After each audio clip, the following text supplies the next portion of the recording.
వాక్య భాగాన్ని మనం నేర్చుకోవడానికి ప్రయత్నం చేద్దాం. కళ్ళు మూసుకున్నట్లయితే ప్రార్థన చేసుకుందాం.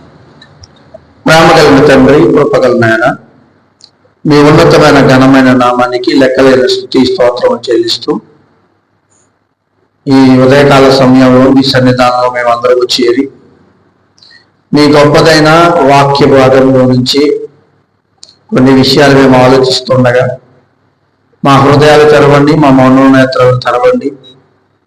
నీ మాటలు తండ్రి నా ఆలోచనలోంచి కాకుండా మీ ఆలోచనల ప్రకారంగా చెప్పగలిగే జ్ఞానాన్ని మీ పరిశుద్ధాత్మ సహాయ నడిపింపును నాకు దయచేయండి తండ్రి. మీ కృపతో ఈ యొక్క సన్నిధానంలో మేము ఉన్నామని నమ్ముచి మా ఆత్మీయ జీవితాన్ని బలపరచమని, మమ్మల్ని నడిపించమని, సమస్త మహిమాఘనత ప్రభావం మీకు ఆరోపించుకుంటూ యేసుక్రీస్తు వారు పట్టించిన ప్రారంభం మాకు నడిపించున్నాము తండ్రి. ఆమేన్. ప్రియ సహోదరి సహోదరులారా, మనిషి జీవితానికి,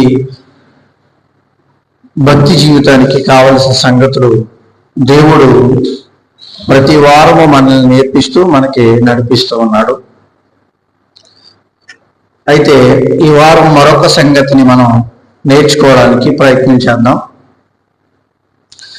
ఇప్పుడు క్రైస్తవులకు ఉన్న నిరీక్షణ ఏంటండి చెప్పాలి. క్రైస్తవులకు ఉన్న నిరీక్షణ ఏంటి? ఏం నిరీక్షణ ఉంది క్రైస్తవులకి? ఏం నిరీక్షిస్తున్నారు మీరు క్రైస్తవులుగా? రక్షణ. నిరీక్షణ ఏంటి? రక్షణ కదా, నిరీక్షణ ఏంటి? క్రైస్తవులకు ఉన్న నిరీక్షణ ఏమిటి? ఐడియా లేదా? నిరీక్షణ ఏంటంటే పరలోకం ఉంది. నిరీక్షణ ఏంటంటే వేచి ఉండటం దేనికోసమని. క్రైస్తవులుగా మనం వేచి ఉండడం దేనికోసమని అర్థం. పరలోకం ఉందని వెయిట్ చేస్తున్నాం, పరలోకం ఉందని నమ్ముతున్నాం, వెళ్ళడానికి ఇష్టపడుతున్నాం, అంతే కదా. క్రైస్తవులుగా మనం సంఘంలో ఏం చేస్తామంటే దేవుని మాటలు వింటున్నాం, నేర్చుకుంటున్నాం. దేనికోసం అంటే ఒక ఉన్నతమైన లోకానికి వెళ్ళడానికి కదా నేర్చుకుంటున్నాం. అయితే ఉన్నతమైన లోకానికి మనం వెళ్ళాలంటే జరగాల్సినవి ఏంటి? ఒకసారి జాగ్రత్తగా ఆలోచించండి. ఉన్నతమైన లోకానికి భక్తుడిగా బ్రతుకుతున్న మనం వెళ్ళాలంటే ఏం జరగాలి? మీకు ఏదైనా ఆలోచన ఉందా? ఏం జరగాలి అనే దాని మీద చెప్పాలి. ఒకసారి ఆలోచించండి. పరలోకం వెళ్ళాలంటే ఏది జరిగితే మనం పరలోకం వెళ్తాం? ఐడియా రావట్లేదే? ఏది జరిగితే వెళ్తామండి? అద్భుతం జరిగితే వెళ్తామా? మారు మనసు పొందితే వెళ్తాం. మారు మనసు పొందితే వెళ్ళిపోతామా? దేవుని రాకడ వరకు రక్షణ పొందాలి. దేవుని రక్షణ పొందాలి. రక్షణ పొంది భక్తి జీవితాన్ని కొనసాగించాలి సంఘంతో. అలా కొనసాగించు తర్వాత జరిగితే ఏమో జరుగుతుంది. అలా కొనసాగించాం, ఏం జరుగుతుంది? భక్తులకి ఏం జరిగింది? ఇంత ముందున్న వారికి అలా నేను అనేది అది కదమ్మా. కష్టాలు పడ్డారు, బాధలు పడ్డారు, తర్వాత ఏమయ్యారు? వాళ్ళు ఏమయ్యారు? చనిపోయారు. మరి పరలోకం వెళ్ళే వాళ్ళు అర్థమవుతుందా? జాగ్రత్తగా ఆలోచించండి. మేము ప్రశ్నించడానికి కారణం ఏంటంటే మీ ఆలోచనలోకి ఈ మాటలు వెళ్తాయనే నా ఆశ. మనం పరలోకం వెళ్ళాలంటే రక్షణ పొందాలి, బాప్తిసం పొందాలి, దేవునితో నడవాలి, సంఘంలో నిలవాలి, మంచిదే. అయితే పరలోకం వెళ్ళటానికి ఏం జరగాలంటే తర్వాత వచ్చే ఆలోచన ఏంటంటే సంఘంతో నడుస్తున్నప్పుడు కొంతకాలానికి మనం కూడా చనిపోతున్నాం, వెళ్ళిపోతున్నాం, భక్తులలాగా జరిగింది. అయితే వాళ్ళు పరలోకం వెళ్ళారంటే ఇప్పటికీ పరలోకం వెళ్ళలేదని, పరదేశంలో ఉన్నారని మనకు వాక్య భాగం ద్వారా అర్థమవుతుంది. మరి పరలోకం వెళ్ళాలి అంటే ఏం చేయాలి? ఏం జరగాలి చెప్పాలి. రాలేదు మీకు ఇంకా, కొంచెం బల్బు వెళ్ళలేదు. అది కూడా జాగ్రత్త గమనించండి. రక్షణ పొందాం, బాప్తిసం పొందాం, సంఘంతో నడుస్తున్నాం, క్రియలు కూడా ఉన్నాయి. క్రియలు చేస్తూ ఉన్నాం, మరణించాం, సమయం వచ్చింది మరణించాం. కానీ మరణించిన తర్వాత పరదేశకి వెళ్ళాం పరిశుద్ధుడిగా బ్రతికితే. ఓకే, పరదేశకి వెళ్ళాం, కానీ పరలోకం కోసం ఎదురు చూస్తున్నాం. మరి పరలోకం వెళ్ళాలంటే ఏం జరగాలి చెప్పాలి అమ్మా? మరణించిన తర్వాత వెళ్ళాం కదమ్మా. రావట్లేదు మీకు అసలు ఐడియా?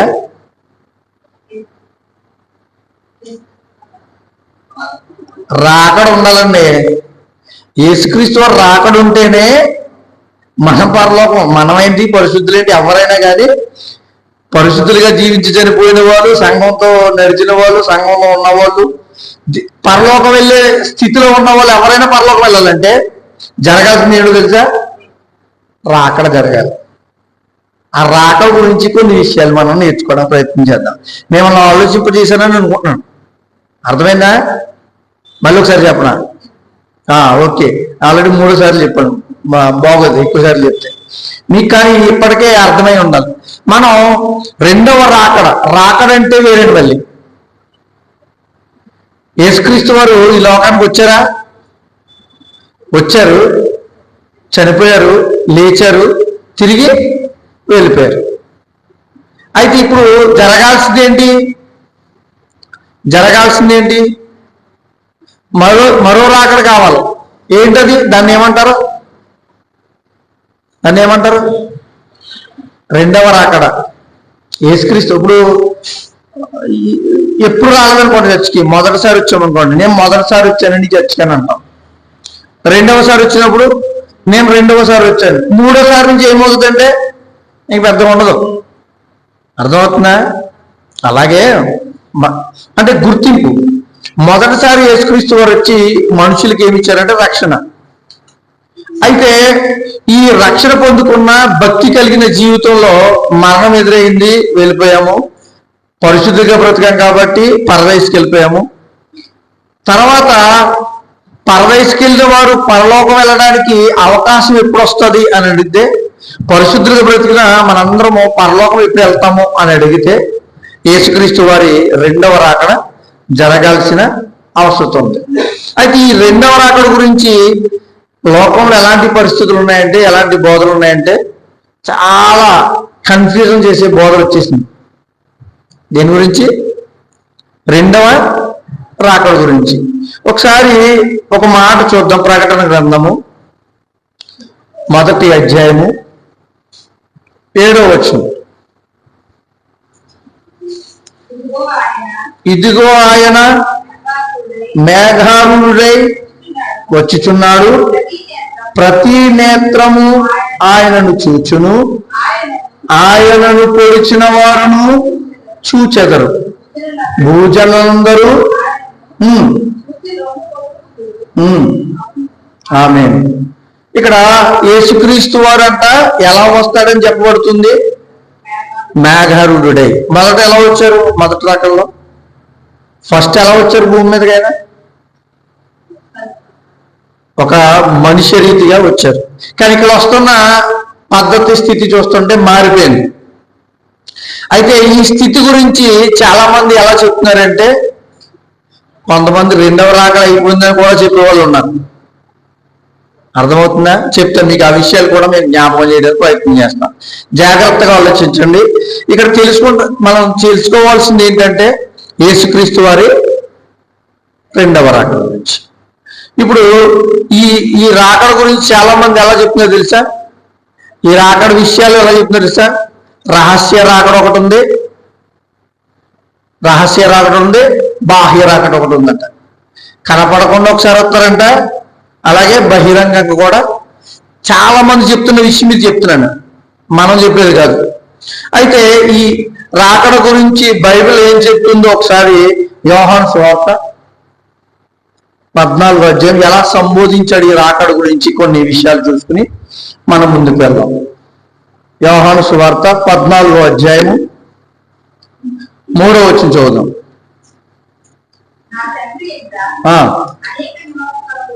కలవు చెప్పుదును, స్థలము సిద్ధపరచ వెళ్ళుచున్నాను.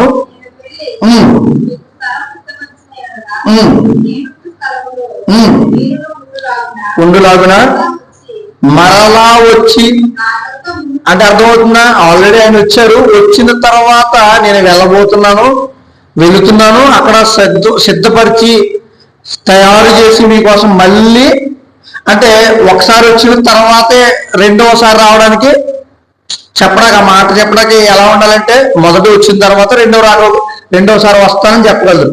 ఇక్కడ అదే చెప్తున్నాను, అంటే రాకడ గురించి ఒక విషయాన్ని గుర్తు చేస్తూ నేను మరలా ఈ మాట చెప్తుంది ఎవరు?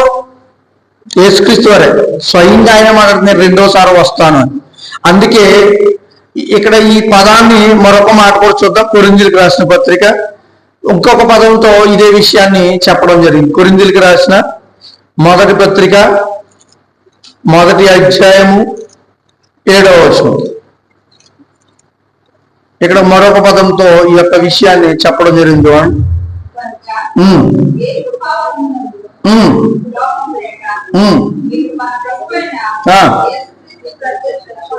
ప్రత్యక్షత ఇక్కడ ఏమని చెప్పబడింది అంటే దీనినే రాకడ అనొచ్చు. అంటే చాలా ఉన్నాయండి, ఇంకా వచ్చిన చాలా చూస్తే. అయితే క్రైస్తవ లోకం, క్రైస్తవులు ఎదురు చూడాల్సింది యేసుక్రీస్తు వారి రాకడ కోసమే. అందుకే ఇప్పటికీ భక్తులు హెబ్రీ పత్రికలో రాయబడి ఉంటుంది, నాదా సత్య స్వరూపికి ఎప్పుడు ఎందాక ప్రకటన గ్రంథంలో చెప్తాడు. అలాగే ఇప్పటికీ భక్తులంటే ఎదురు చూస్తున్నారంట యేసుక్రీస్తు వారి రాకడ ఎప్పుడు ఉందని. ఆ రాకడ గురించి చాలా మంది, కొంతమంది ఎలా చెప్పారో చూద్దాం ఒకసారి. ఇది వాళ్ళ ఒపీనియన్ లో చెప్పిన మాట్లాడండి. ఆయన పేరు విలియం మిల్లర్ అనే ఒక వ్యక్తి. విలియం మిల్లర్ అనే ఒక వ్యక్తి అక్టోబర్ 22 అంటే డేట్ కూడా ఫిక్స్ చేశాడు అతను. యేసుక్రీస్తు వారు రాకడంటే ఆ డేట్కి ముందు పుట్టిన వ్యక్తి పలానా డేట్ని యేసుక్రీస్తు వారు వస్తున్నారు అంటే ఆయనకి ఏం అర్థం కాలేదు. యేసుక్రీస్తు వారు రాకడ ఎలా ఉంటుందో ఆయనకి అర్థం కాలే. కాబట్టి ఆయన ఏం చేయాడు తెలుసా? ఇప్పుడు ఎక్కడైనా డేట్ రాశాడు దేవుడు బైబిల్లో? కొత్త నిబంధనలు ఎక్కడైనా దేవుడు డేట్ ఇచ్చాడా? ఎలా వస్తాడని చెప్పబడింది? ఇప్పుడు మనం చదివించిన మేఘారుడే ఉంది. ఇంకొక మాట కూడా చూద్దాం, చూడండి. హెబ్రీయులకు రాసిన పత్రిక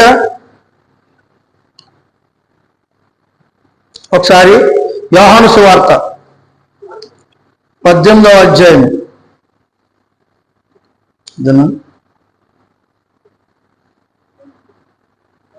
చూడండి ఒకసారి యోహాను సువార్త 18వ అధ్యాయము 36వ వచనం చూడండి. ఇక్కడ ఏమంటున్నాడు? యేసుక్రీస్తు వారు చదవండి. అంటే ఒక రాజ్యం గురించి మాట్లాడుతూ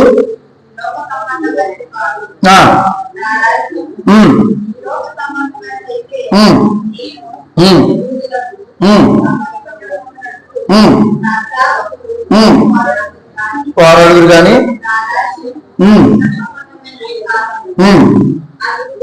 అంటే ఈ వచనం ఎందుకు చదువుతున్నామంటే అంటే ఒక రాజ్యం గురించి మాట్లాడుతున్నారు. చాలా మంది చెప్తున్నారు యేసుక్రీస్తు వారి లోకానికి వచ్చి 1000 ఏళ్ల పరిపాలన చేయడానికి వస్తున్నాడు అని.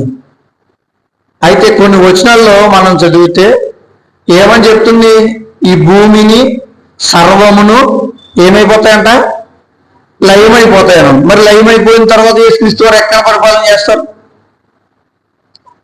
ఆలోచించండి. ఇక్కడ పిలాతు అడుగుతున్నాడు, నువ్వు రాజువా అంటే నేను రాజునే అన్నాడు. అయితే నువ్వు రాజు అయితే ఇప్పుడు కొంతమంది ఈ మాటను బట్టి ఏం చెప్తున్నారంటే ఇప్పుడు ఆయన వచ్చాక ఎప్పుడైతే ఇప్పుడు రెండవ రాకడ జరుగుతుందో అప్పుడు వచ్చి ఆయన పరిపాలన చేస్తారంట. ఈ భూమి సమస్తము నాశనం అయిపోయినప్పుడు ఎక్కడ పరిపాలన చేస్తాడు? అయితే బైబిల్ వాక్యాన్ని వాళ్ళు గ్రహించడానికి అర్థం కాలేదని తెలుసుకోవాలి. అసలు ఎందుకు వస్తున్నాడంటారు యేసుక్రీస్తు వారు ఈ లోకానికి? ఎందుకు వస్తున్నాడంటారు? ఇప్పుడు రెండవ రాకల్లో, మొదటి రాకల్లో ఏం జరిగింది? పాప పరిహారం, పాప విమోచనం, ఏమంటే రక్షణ, పరిశుద్ధత ఇవ్వడం జరిగింది. రెండవ రాకల్లో జరిగేది ఇప్పుడు చాలా మంది ఏమనుకుంటారంటే దేవుణ్ణి మనిషిగా ఆలోచించారు అనుకోండి, మనిషి రూప ఆలోచనలు వస్తాయి. దేవుడికి ఉన్న శక్తి ఎలాంటిదంటే మనుషుల శక్తి కంటే గొప్పది, అంతే కదా. మరి అలాంటప్పుడు ఈ రాజ్యాలు, ఈ భూమి మీద ఏలడాలు ఆయనకి అవసరం అంటారా? అవసరం లేదు కదా. ఈ భూమి మీద ఏలిక చేయడం, ఈ భూమి మీద బొట్లు వేసుకుని, సైన్యాన్ని వేసుకుని, ఆయుధాలు పట్టుకుని తిరగడం ఆయనకి అవసరమా?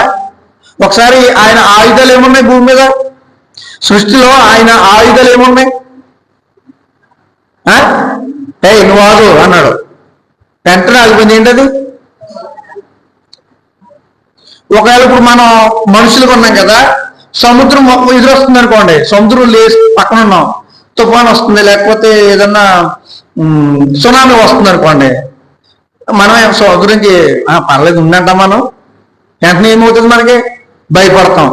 అది మన ఒకవేళ మన మీదకి వచ్చింది అనుకోండి, చనిపోతాం కదా. మరి అలాంటి సముద్రము ఎవరు ఆయుధంగా కనబడుతుంది? దేవుని ఆయుధంగా. మరి అలాంటప్పుడు ఆయన ఇంకా ఇక్కడ రాజ్యాలు చేయవలసిన అవసరం ఏంటి? సముద్రం ముంచేయనకుండా అయిపోయింది, అంతే. అంతేనా? గాలి ఉంది, గాలి అంతే కదా. ఎక్కడో తుఫాను ఇవన్నీ రప్పించడం ఎందుకండి? అప్పుడప్పుడు మన హాస్పిటల్లోకి వెళ్ళి అతనికి ఇంకా బ్రీతింగ్ అందట్లేదంటే రోజుకి 10,000 ఖర్చు అవుతుంది. దేనికి? ఆక్సిజన్ పెట్టాలి. అదొక్కటి ఆక్సిజన్ ఆపేది సరిపోద్ది కదా. సింపులే కదా ఆయనకి. అయితే ఈ భూమి మీద రాజ్యం చేయడానికి ఆయనకి ఇష్టం లేదు. భూమి మీద రాజ్య పరిపాలన చేయాలంటే అప్పుడే చేతులు, ఎప్పుడు? మొదటి రాకల్లో. కానీ ఆయన వచ్చేది రాజ్య పరిపాలన చేయడానికి కాదు. ఒకసారి ఒక మాట చూద్దాం. మార్కు సువార్త 13వ అధ్యాయం 27వ వచనం. మార్కు సువార్త 13వ అధ్యాయము 27వ వచనం చదవడం. అప్పుడు ఆయన మొదలుకొని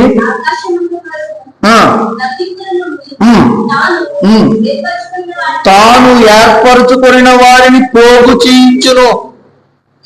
అంటే ఆయన ఎందుకు వస్తాడంటే, తాను ఏర్పరచుకున్న వారు ఎక్కడున్నారు చెప్పాలి. తాను ఏర్పరచుకున్న వాళ్ళు ఎవరున్నారు, ఎక్కడున్నారు? భూమి మీద ఉన్నారండి. వాళ్ళ కోసం వస్తాడంట. అది యేసుక్రీస్తు వారు రాకడ ఎందుకు జరుగుతుందంటే రాజ్యం కట్టుకోవడానికి కాదు, గొప్ప గొప్ప ఇల్లు కట్టుకుని ఇక్కడ ఉండడానికి కాదు. అందుకన్నాడు అక్కడ మీకు తయారు చేస్తానంటున్నాడు. మన ఇల్లు ఒకవేళ 20 సంవత్సరాలు, 30 సంవత్సరాలు, 50 సంవత్సరాలు కూలిపోద్ది. అందుకనే చెమ్మటైనను తుప్పైన పట్టణం ఒకటి ఉంది. ఏంటది? పరలోకం. అక్కడ తీసుకెళ్ళడానికి ఆయన వస్తున్నాడు. అక్కడ తీసుకెళ్ళాలంటే ఇక్కడున్న వారు ఎలా ఉండాలో నేర్పించాడు, ఎలా బ్రతకాలో తెలియజేశాడు. కానీ ఇప్పటికీ వీళ్ళకి ఏమర్థం కావట్లేదంటే ఆత్మ సంబంధమైన క్రియలు ఏంటి, ఆత్మ సంబంధమైన బ్రతుకేంటి అనేది, సంఘంతో నడవాల్సిన స్థితి ఏంటనేది, దేవుని యొక్క ఉండాల్సిన విషయం ఏంటనేది ఇంకా అర్థం కావట్లే. ఇంకా శరీర సంబంధమైన విషయాలేనా. ఇక్కడ ఈయనేమో వస్తున్నదేమో వేరే దానికోసం, మనం చూస్తున్నది ఏంటో అంటే 1000 ఏళ్ల పరిపాలన పరిపాలిస్తాడని ఇంకా భూ పరిపాలనలోనే ఉండిపోయాం. ఎక్కడ ఉన్నదండి బైబిల్లో 1000 ఏళ్ల పరిపాలన కోసం యేసుక్రీస్తు వారు భూమి మీదకి వస్తున్నారని ఎక్కడ రాలేదు. ఆయన వచ్చేది మధ్యాకాశం అని అన్నాడు, అంతే కదా. మేఘారులే వచ్చేది మధ్యాకాశం. ఎపిసి పత్రికలో మరొక చోట ఉంటది, మొదటంట చనిపోయిన వారు లేచి, తెస్సలోనిక పత్రికలో చనిపోయిన వారు లేచి మధ్యాకాశానికి ఆయన ఎదుర్కొంటారంట. తర్వాత భూమి మీద ఉన్న పరిశుద్ధులు ఆయన ఎదుర్కొంటారంట రాయబడి. మరి ఇదేంటి ఇలా చెప్తున్నారు? ఇంకొక విషయం కూడా చూద్దాం. హెబ్రీయులకు రాసిన పత్రిక ఎందుకు వస్తున్నారు ఆయన?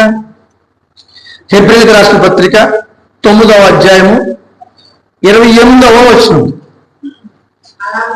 అలాగుననే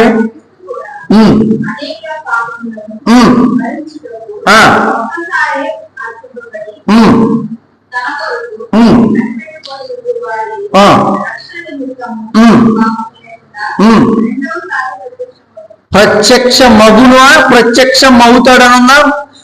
ప్రత్యక్షం అయిపోయి ఉందా? రెండవసారి ప్రత్యక్ష మగును. దేనికోసం?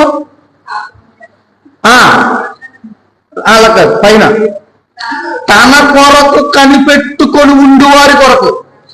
భూమి మీద మనం అనుకుంటాం, మనం ఏం ఆలోచిస్తామంటే రేపు మా అమ్మాయి పెళ్లి చేయాలి, వాళ్ళకు ఇంకోటి చేయాలి, లేకపోతే ఇల్లు కట్టుకోవాలి, లేకపోతే ఇంకోటి తయారు చేయాలి, ఉద్యోగం రావాలి, వీటి కోసం మన ఎదురు చూపు.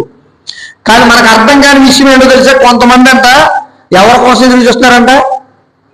దేవుని కోసం, యేసుక్రీస్తు వారి కోసం. ఆయన వాళ్ళ కోసం వస్తాడంట. అయితే ఎవరు ఎదురు చూడాలి? మనం ఎదురు చూడాలి. మనకు తెలిసిన విషయం ఏంటంటే దీనికోసం ఎదురు చూడలే. యేసుక్రీస్తు వారు ఎప్పుడు వస్తారో అని ఎదురు చూడలే. మనం ఎప్పుడు ఎదురు చూసేది ఏంటంటే బస్సు ఎప్పుడు వస్తుంది, ట్రైన్ ఎప్పుడు వస్తుంది, ఫ్లైట్ ఎప్పుడు వస్తుంది, లేకపోతే పెళ్లి ఎప్పుడు అవుతుంది, ఈ ఎదురు చూపులు మనకి. చూసారా? మరి యేసుక్రీస్తు వారు వచ్చేటప్పుడు ఎవరు ఎదురు చూస్తారో వారి కోసం వస్తే మనం ఎదురు చూడలేదు అనుకోండి, మనం ఏమవుతాం? వదిలిపెట్టబడతామా? ఎదురు చూసే వాళ్ళ కోసమే కదా. బుద్ధి గల కన్యకులు ఏంటి పరిస్థితి? జ్ఞానం కలిగి బుద్ధి కలిగి వాళ్ళు పెట్టుకుని ఉన్నారు కాబట్టి దీవిటికి కూడా వెలిగించుకున్నారు కాబట్టి వెళ్ళారు. అంతేనా? నూనె అయిపోతే అంటే మనం ఇప్పుడు వాక్యం వింటున్నప్పుడే ఎదురు చూస్తాం అనుకోండి, వాక్యం వినేసిన తర్వాత వదిలేసాం అనుకోండి, ఎదురు చూడలేదు అనే భావం మనలో లేదనుకోండి, ఎదురు చూస్తున్నాననే భావం లేదనుకోండి, ఆటోమేటిక్గా మనం దేవుని భావంలో లేనంటే మనం విడవబడతామని అర్థం. ఇంకొక విషయం కూడా చూద్దాం. తెస్సలోనికి రాసిన మొదటి పత్రిక. ఇంకా ఎందుకు ఆయన రాబోతున్నాడు అనే విషయాన్ని మీకు జ్ఞాపకం చేస్తాను. మొదటి అధ్యాయము 10వ వచనం.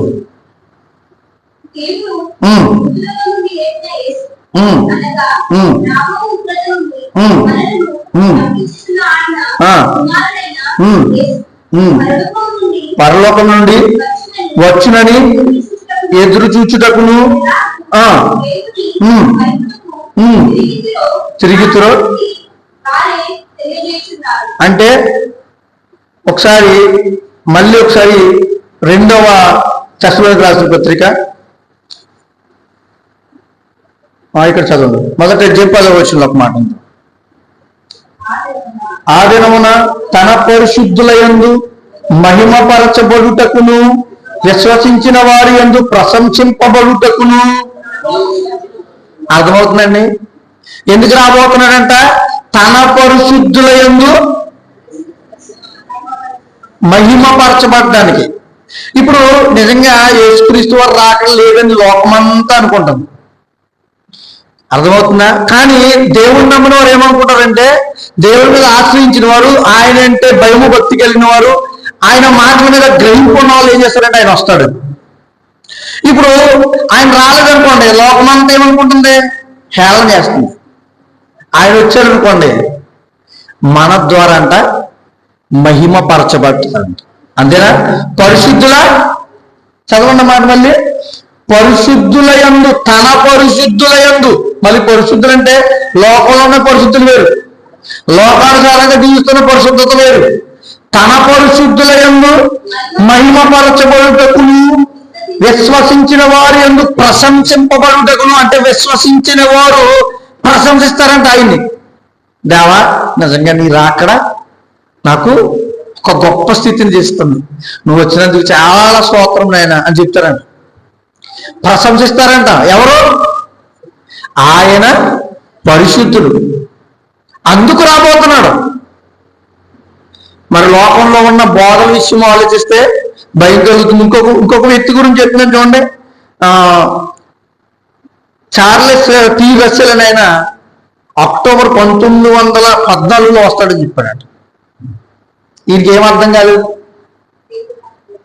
రాకడ విషయం అర్థం కాలే. ఎందుకు రాబోతున్నాడో తెలీదు, ఎప్పుడు వస్తాడో తెలీదు. బైబిల్లో లేని విషయాన్ని వాళ్ళ సొంత జీవితంలో నుంచి, సొంత ఆలోచన నుంచి, వాళ్ళకున్న జ్ఞానంతో ఏదో లెక్కలు వేసేసి చెప్పేస్తున్నారు. అంతే కదండి? క్రిస్మస్ కూడా అదే లెక్క కదా, అవునా?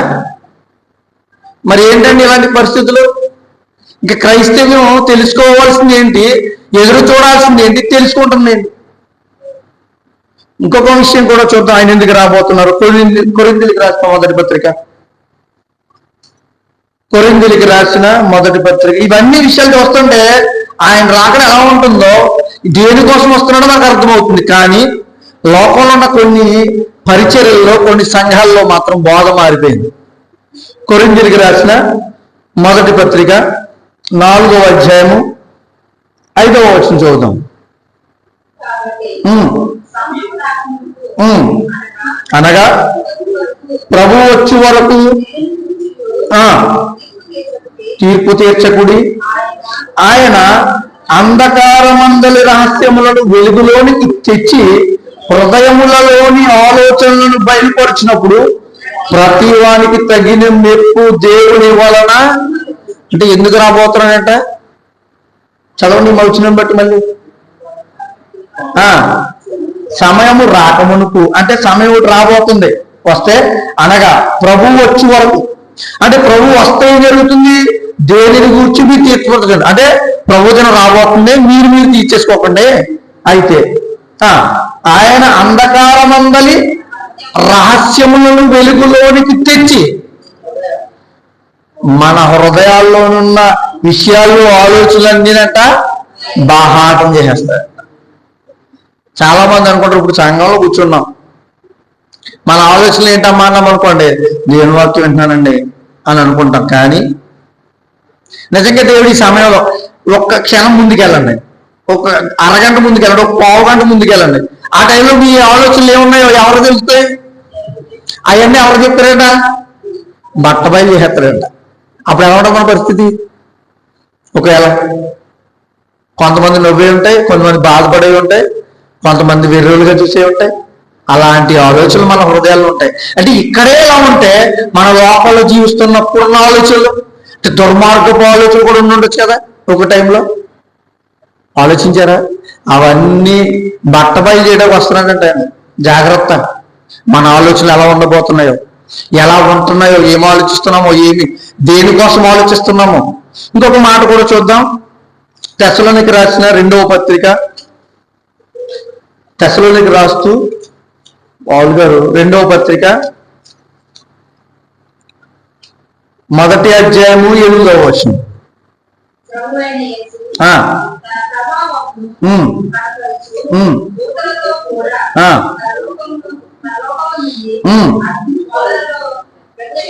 ప్రత్యక్షమై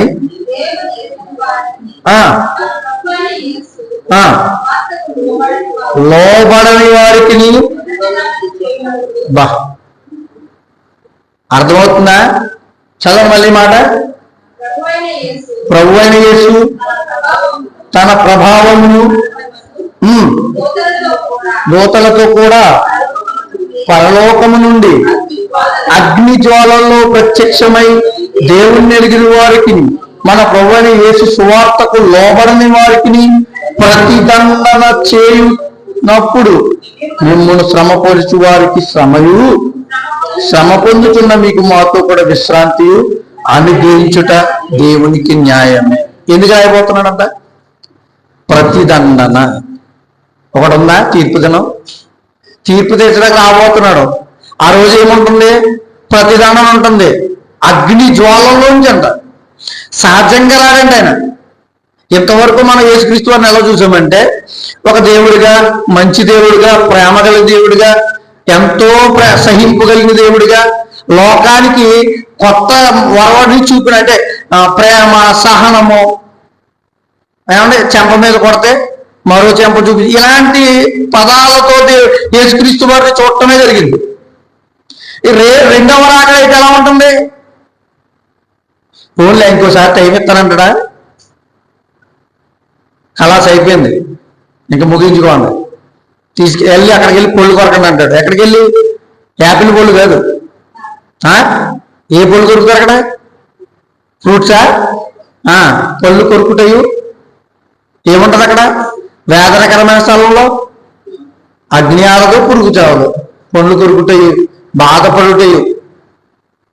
ఇలాంటి పరిస్థితిని ఆయన అంటే క్రియేట్ చేయడానికి, దాన్ని ఈ లోకం మీద ఉన్న పరిస్థితిని సరిచేయడానికి ఆయన వస్తుంటే, రెండవ రాకడ గురించి ఎలాంటి పరిస్థితులు ఈ లోకంలో ఎదుర్కొంటున్నామంటే బోధలు మారిపోతున్నాయి, బోధన విధానం మారిపోతుంది. ఈ వచనాలన్నీ ఏం చెబుతున్నాయి? మరి ఇక్కడ పరిపాలన చేయడానికి వస్తున్నాడు, మీరేం బాధపడొద్దమ్మా అని చెప్తాకున్నాయా? క్రైస్తవులకు అలాంటి మాటలు చెప్తున్నాడా? ఇప్పుడు అలాంటి మాటలు చెప్తే మనం ఎలా ఉండొచ్చు? ధైర్యంగా బ్రతకొచ్చు. ఎందుకంటే ఆయన పరిపాలన చేసినప్పుడు మారొచ్చులే. ఒకవేళ నేను చనిపోక ఉంటే కనుక చనిపోతే మళ్ళీ తిరిగి తీసుకొస్తారు కదా, ఆ పరిపాలన ఏదో బతిమాలేస్తాను కోలెట్టుకుని అని అనుకోవచ్చు. అవకాశం లేదండి. ఇన్ని వచనాలు ఎలా చెప్తుంటే ఇప్పటికీ చాలా మంది చెప్తున్నారు 1000 సంవత్సరాలంట భూమి మీద పరిపాలన చేయడానికి వస్తున్నాడంట, ఆ తర్వాత తీసుకెళ్తారట. ఈ డివైడేషన్ ఏంటి? కొన్ని వచనాలు వాళ్ళకి అర్థం కాక వాళ్ళు పరిశీలించక చెబుతున్న మాటలు. ఏమండి, రెండవ రాకడ రాబోతుంది, మనం సిద్ధంగా ఉండాలని సంఘం సిద్ధపడాలండి. ఇలాంటి ఇన్ని వచనాలు, మరొక వచనం కూడా చూడండి, కొరింథీయులకు రాసిన మొదటి పత్రిక, ఇంకా ఎందుకు రాబోతున్నాడో చూద్దాం. కొరింథీయులకు రాసిన మొదటి పత్రిక 15వ అధ్యాయం 24వ వచనం. 15వ అధ్యాయం 24వ వచనం. ఆయన సమస్తమైన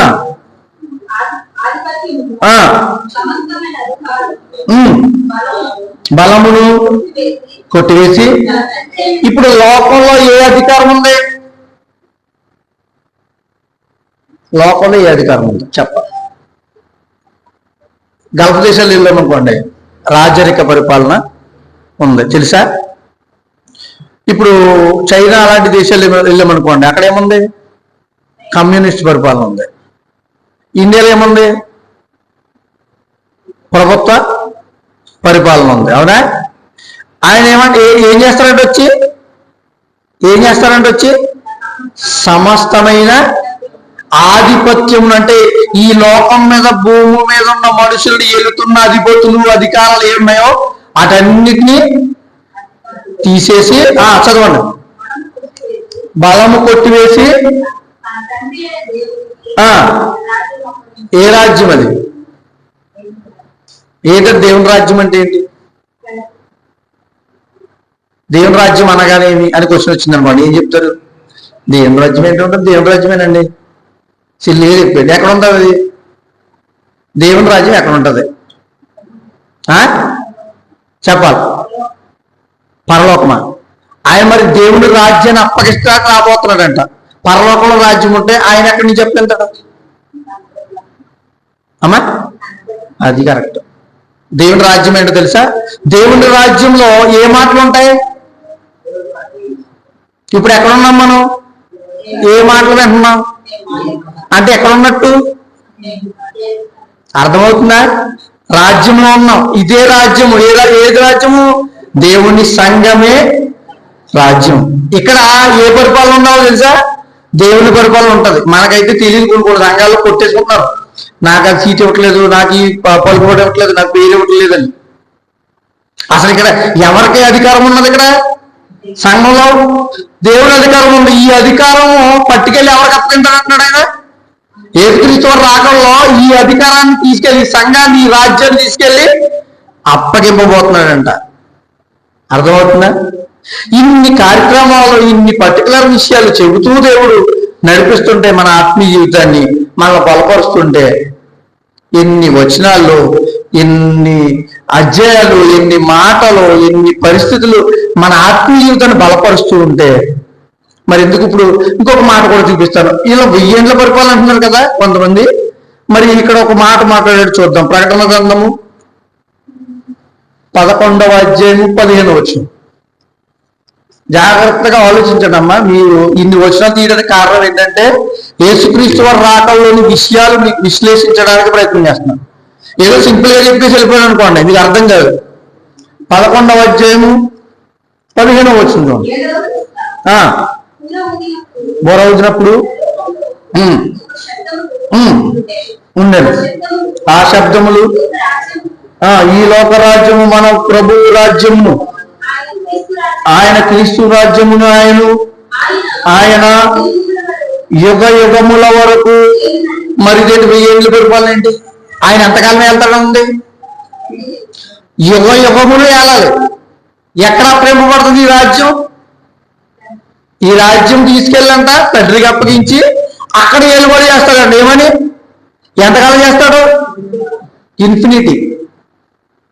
అంటే లెక్క వేయడానికి మనకు లెక్క తెలీదు. ఇప్పుడు యుగ యుగాలు ఏలుతారన్న యేసుక్రీస్తుని తీసుకొచ్చి కొంతకాలం పరిపాలన చేయడానికి ఆయన వస్తున్నాడంటే ఎంత బాధాకరం. ఏమన్నా అసలు భూమి ఏమన్నప్పుడు ఎక్కడ పరిపాలన చేస్తారంటే ఆలోచించండి. యేసుక్రీస్తు వారి రాకడ కోసం మన ఎదురు చూడాలి. ఆయన వస్తే ఈ లోకంలో ఉన్న పరిశుద్ధులందరూ తీసుకెళ్ళిపోతారని రాయబడింది. ఏమండి, అలాగే ఆయన కోసం పరిశుద్ధులుగా బ్రతికి చనిపోయిన వారిని కూడా తీసుకుని వెళ్తారని రాయబడింది. ఎందుకండి ఇలాంటి కొన్ని బోధలు బయటకు వచ్చినాయంటే వాళ్ళ ఆలోచనల నుంచి వచ్చిన మాటలు ప్రతి ఒక్కరికి చెప్పడం జరిగింది. బైబిల్లో ఏ విధాలుగా రాకడను చెప్పుకున్నాడో తెలుసా? ఆయన చాలా పదాలు ఉన్నాయి ప్రభు రాకడ గురించి. ప్రభు రాకడ అన్నాడు, ప్రభు దినం అన్నాడు. ఒకసారి ఒక మాట చూడండి, తెస్సలోనికీయులకు రాసిన 2వ పత్రిక చాలా మాటలతో చెప్పాడండి క్రైస్తవ ప్రపంచానికి. 2వ అధ్యాయం, తెస్సలోనికీయులకు రాసిన 2వ పత్రిక 2వ అధ్యాయం 1వ వచనం. సహోదరులారా, ఇప్పుడే వచ్చి ఇక్కడ ఏమంటున్నాడు? సరే కదా, సహోదరులారా ప్రభు దినం ఇప్పుడే వచ్చి ఉన్నట్టుగా. ఇక్కడ ఏమని రాయబడింది? ప్రభువు దినము. దీన్ని ఏమన్నా అనాలి మనం? రాకడ. అవునా? ప్రభు దినం అంటే ఏ దినం అంటే అది యేసుక్రీస్తు రాకడ.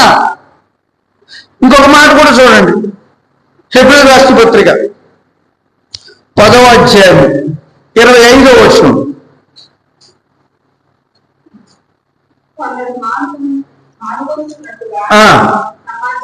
సమాజముగా కూడట మానక ఆ దినము అన్నాడు ఇక్కడ. ఆ దినం అంటే ఏ దినము? రాకడ దినం. చూడండి, ఆ మాట కూడా చెప్తాడు, రాకడ దినం అంటాడు. చూడండి, పేతురు రాసిన 2వ పత్రిక. ఏమన్నా ఎక్కువ వచ్చిన చూపిస్తున్నారండి, నేను వివరం తక్కువ ఉందని అనుకోవద్దు. ఎందుకంటే వచనాలు చూపించకపోతే మీకు అదేమంటుందని కొన్ని వచనాలతో చెప్పామనుకోండి, వివరణ ఎక్కువ ఇచ్చేసి కొన్ని వచనాలు చెప్పామనుకోండి, ఏదో ఒక వచనం పెట్టుకుని మొత్తం చెప్పారండి అని అంటుకుంటారు. ఎక్కువ వచనాలకు మేము దృఢపరిస్తే ఉంటుందండి. చూడండి, పేతురు రాసిన 2వ పత్రిక 3వ అధ్యాయం 12వ వచనం. దేవుని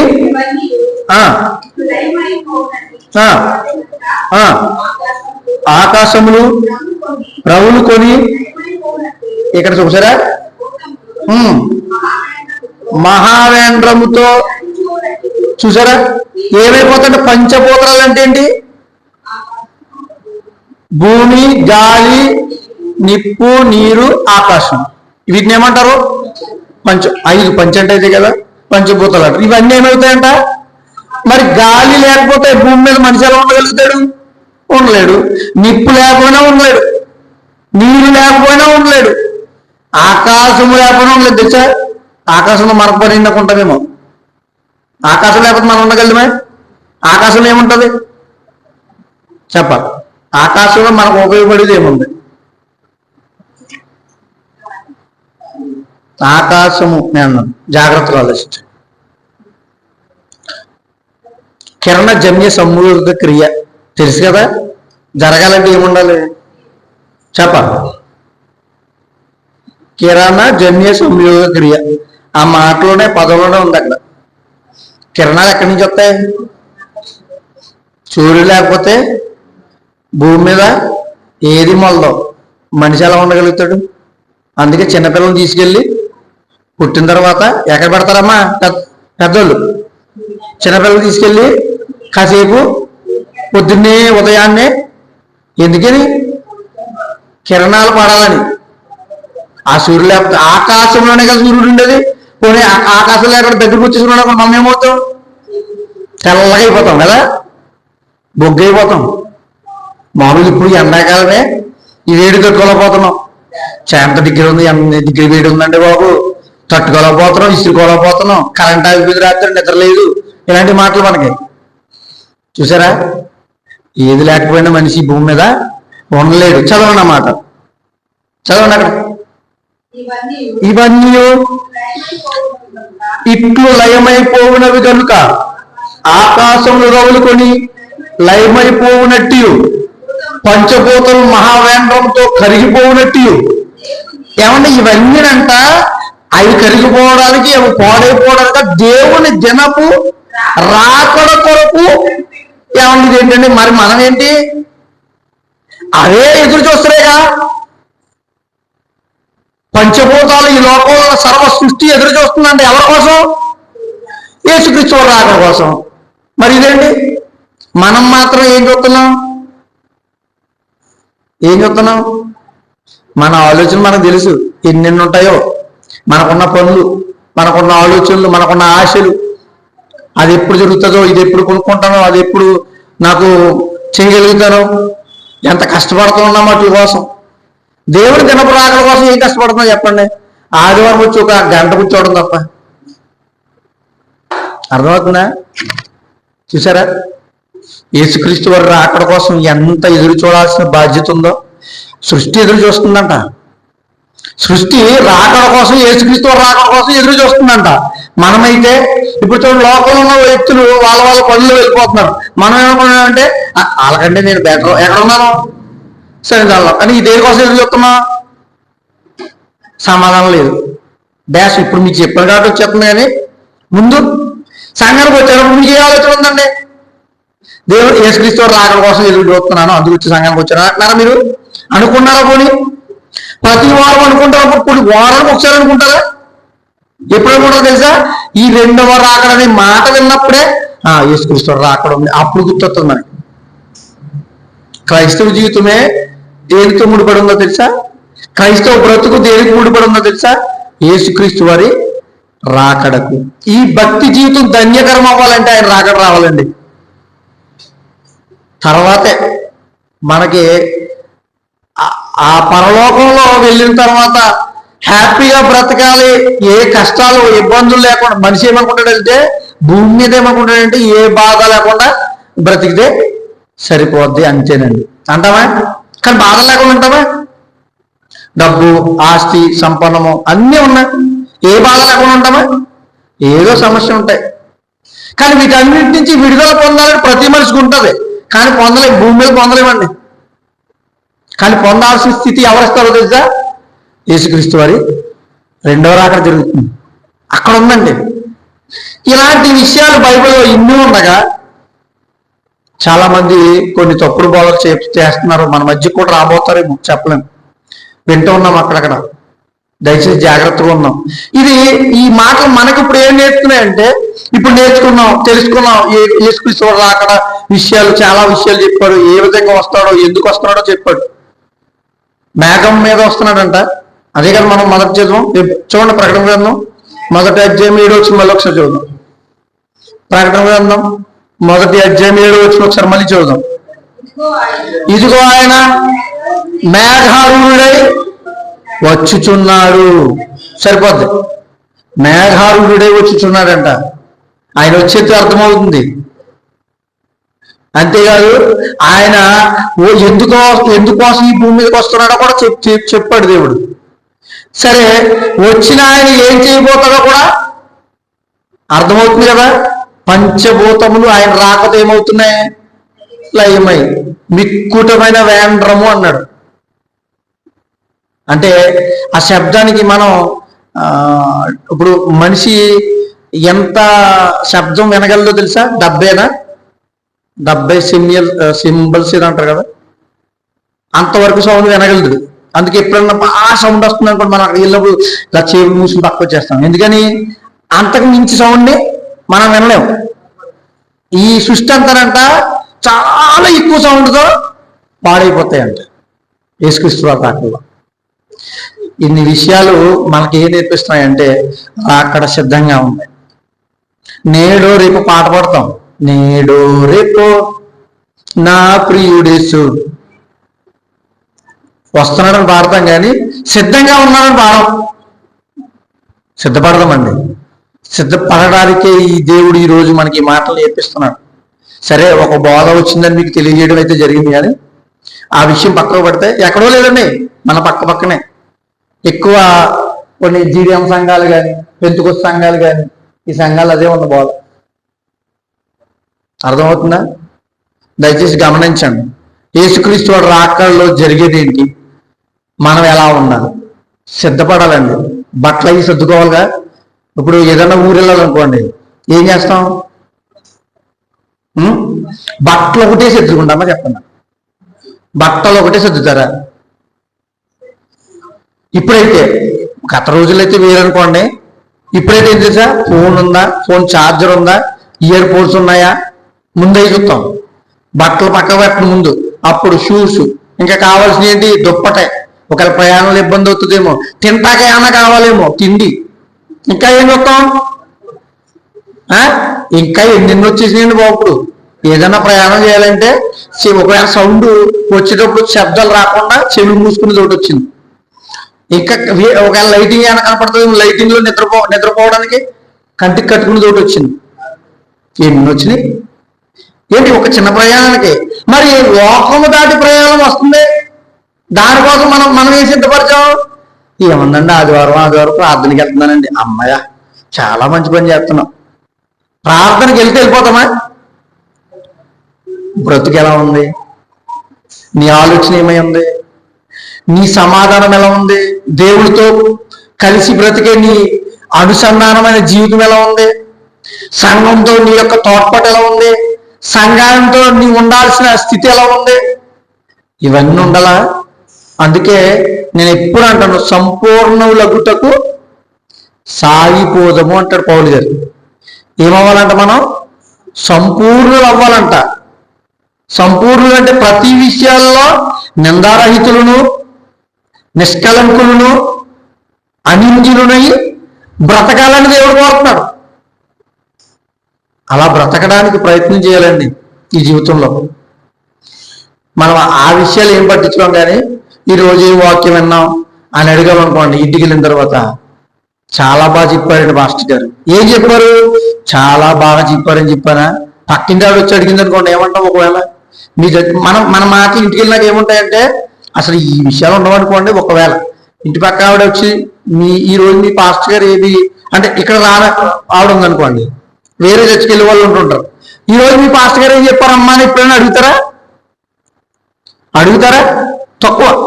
ఒకవేళ ఉండొచ్చేమో, ఏళ్ళ మీద లెక్క వేసుకోండాలని వాళ్ళు వచ్చి మనల్ని అడుగుతారు. పోనీ అక్కడ ఏమైంది? చర్చికి వెళ్ళిన తర్వాత ఏమైందో తెలుసా? ఆవిడ ఆ పక్కనట్టుకు వచ్చి పక్కకి పెట్టింది. నేను అక్కడే కూర్చున్నాను కదా, నాకు ఇవ్వడాకుండా ఆ పక్కకి పెట్టేసింది. ఏం గుర్తుంది? చూసారా?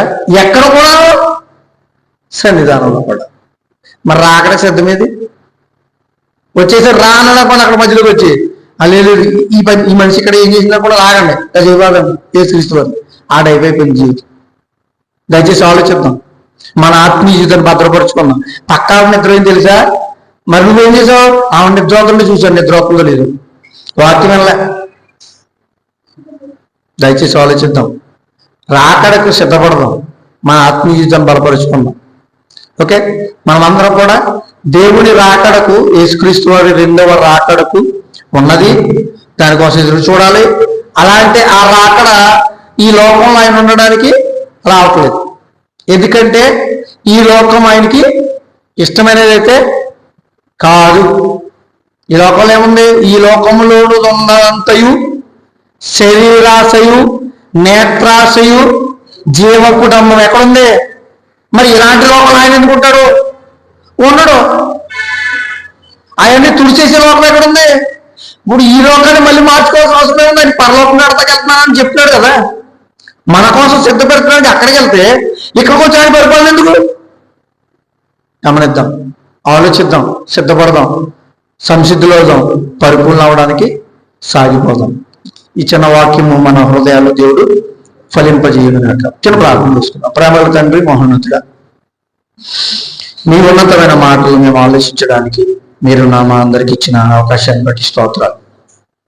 మా హృదయాల్లో నీ వాక్యాన్ని విత్తారు నాయన, అదేమాత్రము దృష్టిరెత్తుకోకుండా ఫలింపజేయమని, జీవింపజేయమని, ఆత్మలుగా మమ్మల్ని నడిపించమని, బలపరచమని ప్రాధేయపడుతూ, ఈ వాక్యాన్ని దృష్టిరెత్తుకోకుండా ఉండగలిగే ఆత్మీయ మేల్కొలుపును తండ్రి మనోనేత్రాలు తెరవమని ప్రార్థిస్తూ, మమ్మల్ని భద్రపరచమని, బలపరచమని, మీ యొక్క వాక్యం ద్వారా స్థిరపరుస్తున్న విధానం బట్టి లెక్కలైన స్తుతి స్తోత్రము చెల్లించుకుంటూ, విన్న ప్రతి బిడ్డని దీవించి ఆశీర్వదించి సిద్ధపరిచి నడిపించమని యేసుక్రీస్తు వారి పేట బ్రతమాలకు వేడుకుని పొందుకున్నాం మా ప్రియ పరలోక తండ్రి. ఆమేన్. అందరికీ